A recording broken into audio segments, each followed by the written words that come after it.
So I'm going to ask each one of our panelists to introduce themselves, and then we can jump straight in from there.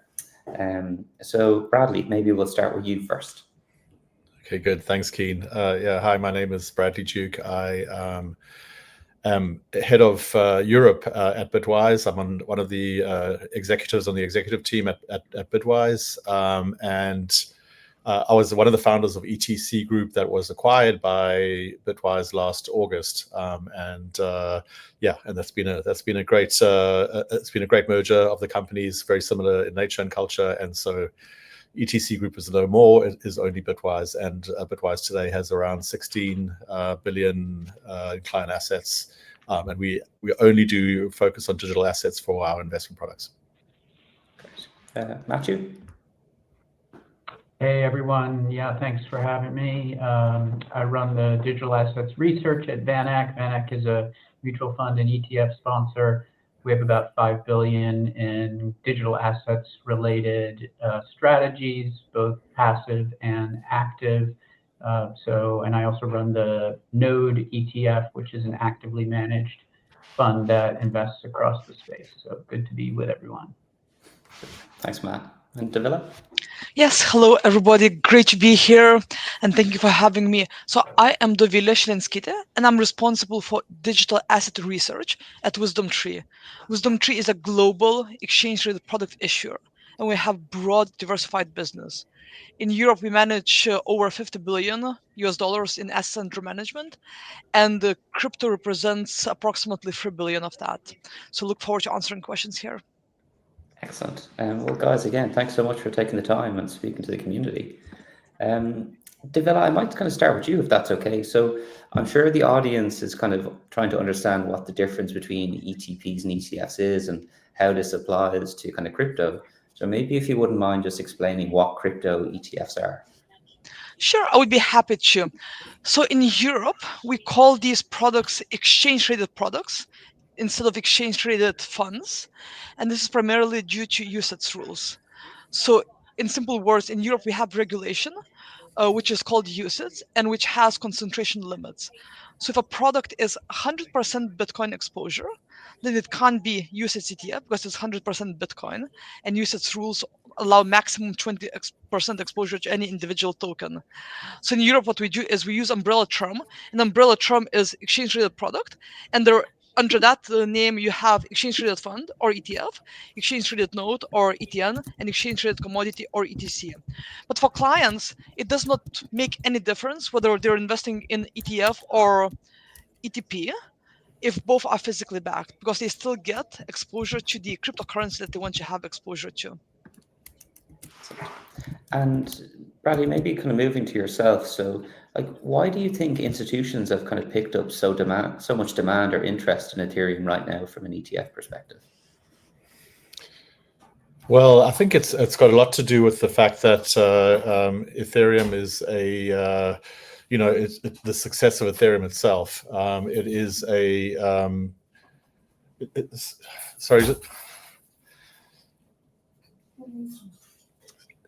sorry, I've just had I'm in a hotel room and I've just had somebody walk into my room completely unannounced. So excuse me for my for that. So I'm sorry for that. But anyway, so what I was saying is, I think it's because of the success of Ethereum itself. Today, what is of interest to people, and these large trends that are happening in the space. Ethereum is dominant in all of them. Okay, so stable coins are a huge huge and growing, and Ethereum has a dominant position in stable coins. Ethereum has a dominant position in DeFi, and also tokenization is the other main theme that where Ethereum has a dominant position. It's got the massive developer community, and as seen increasingly as a really a blockchain and a platform where people can earns cash flow, as revenue. It has a large and growing community. So all these things are attractive to the institutional investor because they can back into a valuation model. Traditional finance valuation model and arrive at some numbers, and that gives them comfort. But it's just, it's a great success story, and I think, it's also, being a proof of stake blockchain, generates yield, and that's also attractive. Everyone's looking for yield, so you can get not only price performance, benefit from the price performance, but some yield on top of that is very attractive. Absolutely. And Matt, maybe just a quick question for you. So obviously, like, VanEck has been a leader in the space, or crypto ETF space, for, I suppose, quite a while now. So, like, what was the big driver from VanEck's perspective to kind of jump headfirst into crypto?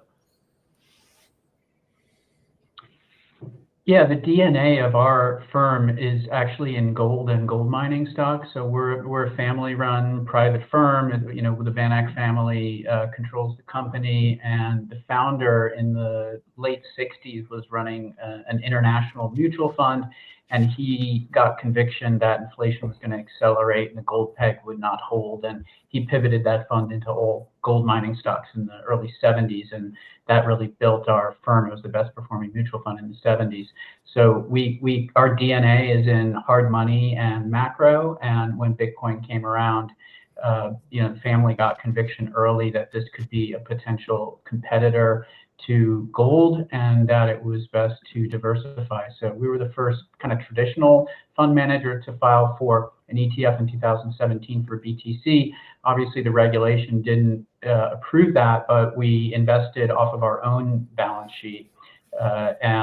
We do think of BTC as kind of distinct from the rest of the smart contract platforms because of its connection to real world energy.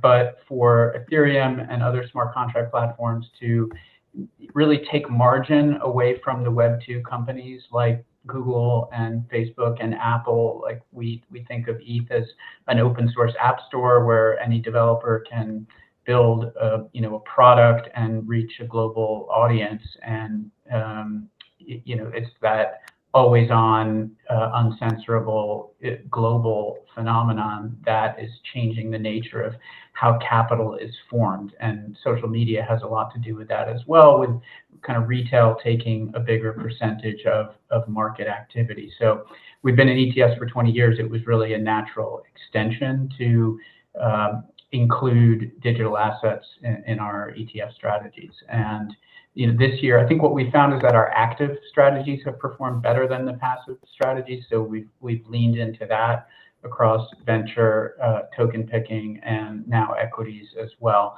So the ETFs for the strategy that I manage, it's mostly an equity product, but we can hold crypto ETFs up to a certain weight. We have the VanEck Ethereum ETF inside of that fund, and I'm really looking forward. I'm sure we're going to talk about this, but staking, brings the potential for additional returns without too much additional risk. So that's a combination that, is going to be appealing, I think. Yeah, and look, Matt, since you mentioned that, like, maybe just a kind of an open question to the group, like, why is ETH staking for ETFs like such a popular topic right now? Like, why is it getting so much excitement on Wall Street? It's simple, as it was mentioned. Go ahead, Dovile. I was just going to say that everybody is looking for yield, and crypto investors, they want yield, and they want as much yield as they are able to get in a risk managed manner, and ETH is offering that. So for the products that can stake, clients very much show preference for the ones that enable staking. And sorry, Matt, I interrupted you. No, it's just like the simple answer is money, right? Investors are here to make money, and the difference in returns between staked and unstaked ETH is material. I'm looking at here, like over 1 year, in staking your ETH added 300 basis points, so 3 full percentage points of return. Right. We have a Ethereum total return index in partnership with Figment, and over 3 years of that index, it's 35 percentage points difference of return. It's just too material to ignore. And all of these cryptos, they have generally, aside from Bitcoin, they have high issuance rates. Okay, Ethereum's is lower, but you're getting diluted if you're not participating in the consensus mechanism and earning the rewards. And so, most TradFi investors, when they buy a stock, that They are hoping that the company is not going to dilute too much and that they'll buy back stock, at least to offset the dilution from share-based compensation. And staking offers the ability to kind of automatically buy when the price is lower and avoid dilution. So the top 10 crypto coins have an average inflation rate of 10% a year. That is really meaningful over the course of a full year, and you have to be staking to avoid those dilutions. Yeah, I think also the fact that what's going on with the regulator in the US as well is playing a part here, because the ETFs in the US, of course, it's only Bitcoin and initially only Bitcoin and Ethereum that were approved, and Ethereum wasn't approved for staking ETPs. And of course, more recently, there's the generic listing standard has come out, which has opened the door for a bunch of other tokens to be included in ETFs, and also staking is going to be is allowed going forward, and that's why I think, especially on X, there's a lot of excitement about this, because the products in the US didn't allow that previously. But even for the products in Europe that do allow staking, I spend a lot of time explaining to clients what staking is, how it works, and how staking is not in any way similar to lending. Because in staking, when you participate in staking, you participate in the governance of the blockchain, and you do not have counterparty exposure. You do not have coins leaving the cold storage security. So a lot of education is required. So even though clients want additional yield, some of them may be afraid of it because they do not understand where it's coming from and what they are rewarded for. And like, in terms of these kind of ETFs, is the full product being staked, or how would that be typically managed? Well, okay, sorry, I was just, it is a problem, right? So, and this is actually where, this is where Lido comes in. So it is a problem. We've seen not only the execues on Ethereum for unstaking, going up extraordinarily after the Kiln event, but now with Grayscale, starting to stake their products, the entry queue into, for staking on ETH is jumping up, and so staking a meaningful, or as much as possible, is always, as an issuer, Bitwise always wants to maximize the return for the investors, and that means staking as much as possible. And of course, if you've got these with a +2 settlement cycle for the ETPs, and a 40, sometimes a 40+ day unbonding, it is a mismatch. Of course, it's massive, and that's actually where it can be useful to bridge. There's a few ways you can bridge. You can bridge with finance. You can bridge by not staking the full amount, and of course, liquid staking tokens like Lido are very useful in this situation. Matt, Dovile, any thoughts? Yeah, from my side, so at WisdomTree, we risk manage our staking approach. So what this means is we only stake as much as we can, keeping in mind that if a large number of our largest clients came to us on the same day, we want all of them to be able to redeem on that day with 2+2 settlement. So sometimes we decide to stake less and have slightly lower staking return because we view illiquidity risk as being too big to take. Yeah, similar story. So, like, for our EU funds, Ethereum and Solana, you can go on the website, and we're pretty transparent about what the effective yield is and what percentage of the coins we're staking. For ETH, right now it's 35%, because the withdrawal queue blew out so much in the wake of the Kiln events, whereas for Solana it's more like 75-80%. So that really highlights why I think a staked ETF would be valuable in the US. You may have seen that VanEck created an entity in Delaware in preparation of such a product. The government shutdown is currently kind of slowing down new product innovation in US ETFs, but we do think that a staked ETF would fall under the SEC's new generic listing standards, and that it is more important to get that out because of the longer withdrawal queues for ETH. And like, Bradley, maybe this question's for you. Like, how do you kind of balance like ETFs from a client perspective? So, for example, obviously they want as high a return as possible, but from like a risk perspective, like instead of just having everything staked with a single node operator, do your clients care a lot about like diversity of node operators and who it's being staked with, or what would those conversations typically look like? Is that who's that for? Sorry. Oh, for you, Bradley. Sorry. Okay, fine. Look, it really depends on the sophistication of the client. Some people really don't care. They, a lot of investors, they just want their return. They kind of trust that you're making good decisions on their, on their behalf. And I mean, in fact, we have clients who don't even want staking. We've got the ones who they don't understand it. They don't like the word slashing. The risk department doesn't, or otherwise there's sometimes tax reasons why it's not attractive to them. So, but the ones who do, there are some players who are super sophisticated. At Bitwise, we acquired a company last year called Attestant, one of the largest ETH stakers in the world.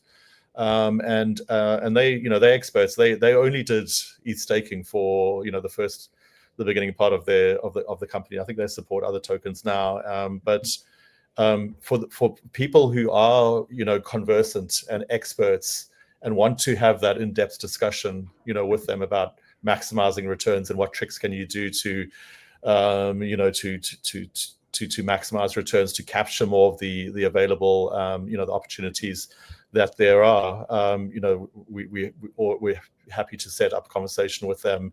And so, people can speak to the experts who do this day in and day out, and they can give them a better answer than I could for those kinds of questions. Yeah, big shout out to the guys at Attestant. They do fantastic work. Thank you. Yeah. And maybe to kind of pivot the conversation a little bit. So one of the big kind of hot topics right now are these DATCOs in the US, so digital asset treasury companies. And I think it kind of feels like they've probably gotten a head start compared to ETFs that don't have staking yet. So again, maybe a general question to the group: how do we see DATCOs competing with future staked ETFs? I can kick off by saying that for most investors, or at least investors I talk to, large institutional investors, they want physically backed exposure. So if they want to invest in ETH, they want to have physical ETH exposure. And most of them do not want any leverage around it. And that, in my eyes, are very much providing leveraged crypto exposure. And that leverage differs from their financing level or where they are at. So while that's a nice workaround some of the limitations that investors may have, especially in some countries, I hear that there are tax advantages to invest via DATs instead of ETFs. For most investors, European investors, ETPs are a better way forward than DATs for crypto exposure. Yeah, fascinating question. I think of like DATs are kind of like alpha vehicles where you're betting on a management team to try to generate yield, and ETFs are more like beta where you're just getting the underlying return. So for our strategies, we've been underweight the DAT complex. We've written a lot of research about why that is. We think that the ending experience for investors when they buy an ETF, they want to be able to redeem it at the net asset value. That's one of the reasons why the GBTC structure was so subpar. We could argue it actually caused the last crisis by trading at a discount to NAV. And that type of volatility, it creates profit opportunities for those who are very nimble. But when you're around since 1955, like us, buy and hold is a good strategy for the long run, and ETFs offer the cleanest way to get exposure to that buy and hold. So I think some number of DATs will succeed. Hopefully one from each coin will be able to trade at a sustainable premium through the use of intelligent leverage and connected management teams. But longer run, just look at the performance of some of these DATCO ETFs, and it's not the type of risk reward that most folks want. Right. And to that point, I agree, entirely with what Matt was saying about, beta versus alpha, strategies and approaches. And I think it's very much about risk and return. This is you can, for higher risk, you can get higher return through a DAT. MicroStrategy and on BTC was one of them. Of course, there's some very well-run, Ethereum DATs that have started up, and many are joining the fray. And with that, you are adding a layer of risk, because you've got, of course, leverage risk, and also there's the risk of not just having this exposure to just the token itself, but human decisions and maybe frailties, or maybe financial engineering that wasn't thought through correctly. And so it's really about risk appetite. That's, for a lot of people, it's perfect. To Dovile's point as well, a lot of people don't have the ability to access ETPs through their brokerage account, but they can buy Bitmine or Ether Machine or whatever it is, right? So and that's somehow that there's this kind of disparity where a crypto ETP is seen as higher risk than a regular listed equity, and is restricted from access to certain groups of investors. Like, is there a world where, say, a DATCO would buy like a staking ETF? Would that be part of their strategy potentially? I think so. They would, with like a small percentage. If they own more than 30% of their balance sheet in a security, then there's tax implications for that, and listed corporates can't do that. They can own, say, 10% of their coins in an ETF, and for that they may get diversification of custody benefits. They may get different types of cross-margining opportunities. They may get marketing partnerships, right? So I think it's reasonable for a small percentage, but not for a large percentage. Yeah, and I think also, look, it's about capital efficiency. If they've got using a prime broker that is allowing them, more leverage, or using the ETPs as eligible collateral, rather than direct holdings of ETH, that's obviously going to be attractive within the parameters that Matt was talking about. There's a lot of things that play, but I think over time, as the banks get more sophisticated and more switched on to crypto, I think that will change over time as well in terms of the capital efficiency argument.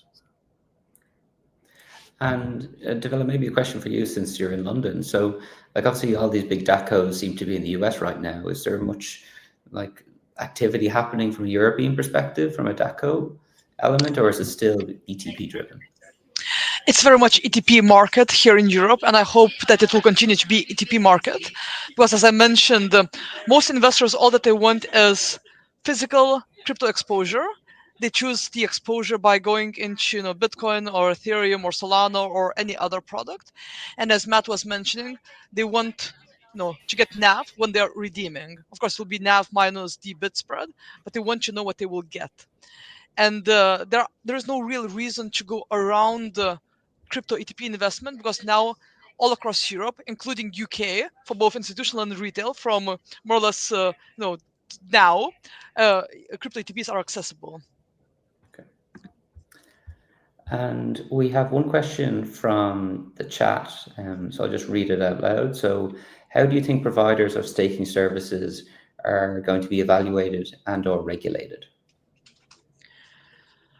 So when we as WisdomTree engage with different individuals and different companies who want to provide staking services, we always try to understand how they compare to their peers in the market. So they achieve slightly different staking returns among them. And it's also very important to understand their operational models and the fees that they're taking and everything else. So there is a lot of interaction between the ETP issuer and staking provider, but I'm sure that every single ETP issuer will stress slightly different points when they assess which parties they want to work with. Yeah, there's a few elements. One is kind of size and scale, transparency, right? So I think that public companies do have a bit of a benefit here. We just filed our latest prospectus for the Solana ETF, and our staking partner is listed in that prospectus. It's a public company, so being able to see, the balance sheet through those regulated financials. Being SOC 2 certified, which is a compliance certification that proves the robustness of back office processes, and then memeability, of course, is always in there. Like what's the marketing impact of the partnership? But those are the main elements. Bradley, any thoughts given the close relationship with Attestant? Yeah, look, I think on top of the list, as both both my co-panelists have mentioned, is performance is obviously at the top of the list. You're just benchmarking. How have you done? How lucky have you been as well? Because there are degrees of luckiness, and just the performance numbers don't lie over a long period of time. So yeah, track record as well. Who the people we're dealing with? What's the business looking like? Who are they? There's a difference between more retail focused staking providers and ones that are focused on the larger stakers in terms of just that their approach, and I think it's always caveat emptor. The buyers should do their homework and review the choices before making those decisions. It's a big decision. It can really impact the ultimate performance. So great. And maybe one final question before we wrap up for everyone. So let's say, for example, we fast forward 12, 24 months down the line. Like, what would a successful staked ETH ETF look like in your view, and who benefits the most from that? The most successful, I would say, the levels that's staked still allows liquidity to remain within the product. So the product is taking as much as it can, and clients are able to redeem on daily basis with T+2 settlement. And also, if there are any slashing events, that insurance reimburses the product, because investors in the product are innocent bystanders, and they should not pay for the mistakes or actions that some validators may produce. So investors need to achieve as much staking return as they are able. The product needs to remain liquid, and everybody needs to be protected from slashing risk. Yeah. I think there's something that I've noticed is that on Bloomberg, when you look at crypto ETPs in general, it shows, it highlights the TER. With staking ETPs, it doesn't actually show you a couple of metrics which I think are really important, and one is what Dovile just mentioned, and that is what percentage of the assets are staked. And then I think another even more important metric is how much of the staking returns are being shared with investors. And that kind of transparency, I think, to build trust with your investor base is very important. And it's often concealed. And that's ultimately, it's the investor's risk. It should be, or the most of the return should be theirs. And that should be, there should also be transparency with that. And I would like to see that evolving over time in these platforms that are showing the where you can look at different Bloomberg, for example, or others, where you can actually see what percentage there should be disclosure on that level. Yeah. So I'll throw out some numbers. There's roughly 30 billion in Ethereum assets. I think if stake Ethereum products could capture 10% of that 3 billion or so, that would be a success. And more all the major measure would be when you look at institutional holders, right? Here's what fund are basically simply assets that are strategy starting to integrate Bitcoin and ETFs there to provide product. If you could see some rates where well done shows stake ETF over the spot product, that would be a big validation and proof that these are being used building blocks in our portfolio. Super. And guys, I lied. There's one final question we just got from the audience. So, how do you value the fact that the Lido protocol is governed by a decentralized autonomous organization, or a DAO, and how important is that to you? And I suppose the second part of that question is, do you think DAOs are essential or not? Yeah, I'll take the first part. It's important to us. VanEck has made a donation to the open source community around both Bitcoin and Ethereum because we are philosophically aligned with the open source nature of the project. And as I noted, established an entity in Delaware creation of the Lido ETF, and so that's the only such Ethereum project that we have. Super. Dovile, any thoughts? For us, it's every single protocol that we interact with or look at. For us, it's very important to understand the governance model, and the DAO makes sense. So DAO is decentralized, and DAO is something that we are comfortable with. Mm-hmm. Look, I just to close off, it's like, in the end, there's a very fervent community out there, and they, these DAOs exist for a reason historically. If over time there's a shift away and something else comes up, or a different different mechanisms that are going to keep the stakeholders and certainly the community, the enthusiasts happy and satisfied, then this is a fast moving space. Things change, they migrate over time. I think the emergence of the DAT is a good example that obviously it's a TradFi structure, not a DeFi structure, but it just shows up, from one day to the next, a new thing. We weren't the phrase DAT didn't even exist, I think, 2 months ago, and so it's fast moving. And I think nothing is static, and structures that may work now may evolve over time, or may stand the test of time. So I think people just need to be fluid and open with what the future brings.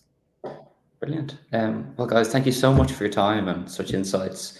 I think you've made everyone incredibly excited about the potential future of a ETH ETF and ETP. So again, thank you so much for your time. It was really valuable. Thank you. Thank you.